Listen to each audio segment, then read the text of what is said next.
Uwi na si Roderick. Gugulatin natin siya. Antayin natin.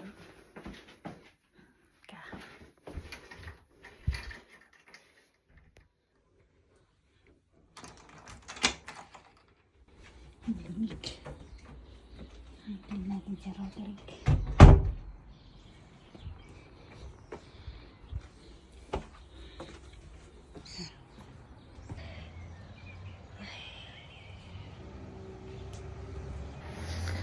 Lamig guys.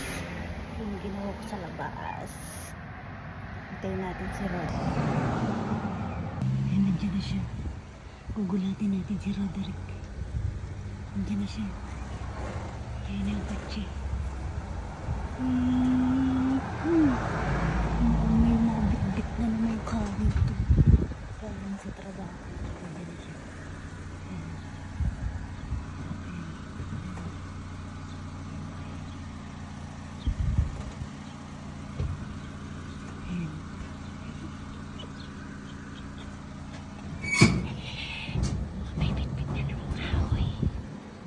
Nag-uwi ng minsan dumakmak na kahoy. Gulatin natin.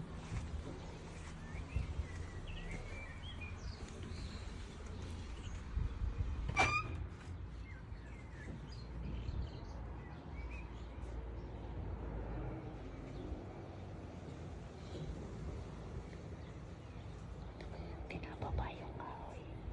Kaya hindi pa lumalabas.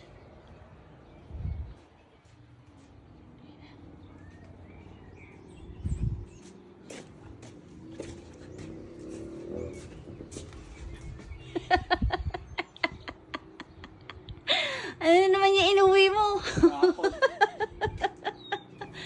Ito na lang.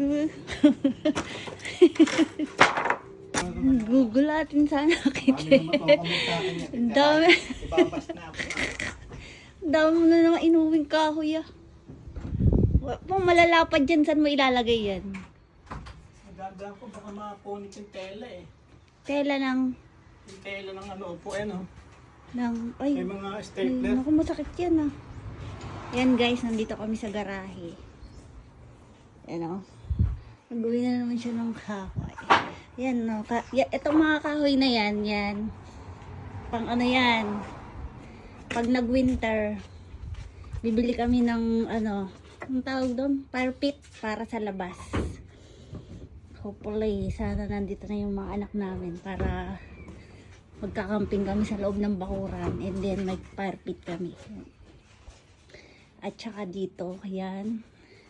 Meron kami mga bed na galing din sa trabaho. Yan. Bukas may kukuha nito. Yan. Bed. Bigay lang yun sa kanya. Yan. Nakakairita. Ang dami na naman nakatambak dito sa aming garahe. Hindi na naman nalilinis pa. Yan. Yan. Yan mga, itong mga kahoy na to, yan, ginagamit namin yung pambakod. Doon. Yan. Nag-uwi na sa katerbang. Ay, agad. Pambabakod guys. Pambabakod guys. Papakita ko nga pala sa inyo yung ginawa niya. Ay, yung ginawa lang. Ginaya kasi namin yun. Yan, yung bakod na yan. Yan. Ginaya namin yan dito. Yun yung binidyo ko na ginawa namin ng Sabado. Ayan. Yun o, guys. Yan. Yun yung ginaya namin. Kasi umakyat dyan yung pusa. Tapos dumudumi dito sa loob. So, ayan nga pala yung grapes namin na maasim pag namunga. Ay, ang lamig. 7 PM na po ng hapon. Gabi. Oh. Ang dami yan lamig. Ang dami pa pong kalat dito. Nalinis na namin to dati. Ngayon, ang dami na naman nakatambak. Kailangan ma-dispose na namin yung mga bed na nandyan. Yung mga kaibigan namin dito, Ano, yan, binibigay lang namin yan ng free. Yung mga bed na yan. Ito, ang bike ni Della. Free lang yan. Bike ni Liam, free lang yan. Scooter ni Liam. Ayun yung scooter ni Maria. Galing yan dun sa kasama ko sa trabaho. Binigay lang ni Mary. So, ayan guys. Ito ang garahe namin. Punong-puno ng pang-kidling for winter. Hindi na namin kailangan bumili ng kahoy para sa pagpapainit. Kung gusto nyo guys ng ganyang kahoy, sabihin nyo na, bibigyan ko kayo. Ayan. Dito tayo sa labas. Hindi pa kami nakakapaggamas dito sa labas, oh. Yan sa driveway ng aming garahe. Yan nga pala guys, oh, may isang bed dyan sa labas. Kasi madumi na siya, itatapon na siya. So, yung meron kaming hindi namin alam kung neighbor naming mabait or saan lupalop nang galing po tong coach na to. Dito po itinambak sa harapan namin. So, ganyan po dito. Pag may itatapon, ilalagay lang sa harapan ng bahay. Yung salbahing, sino mang salbahing kapitbahay namin, kung at may nakitang nakatambak kaming bed na patapon,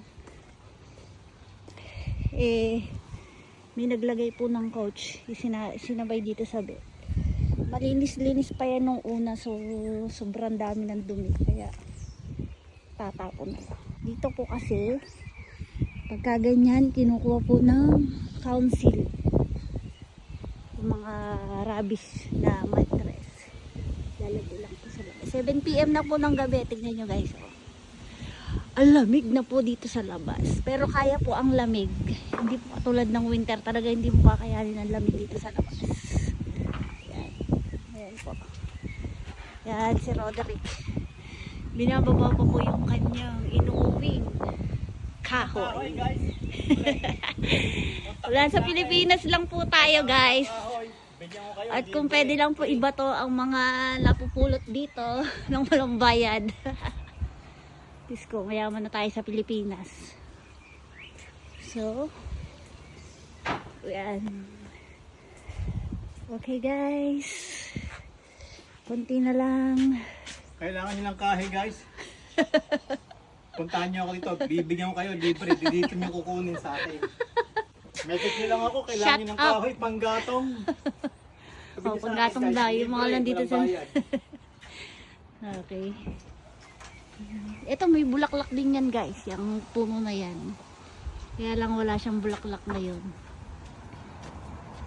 Depende rin. Okay.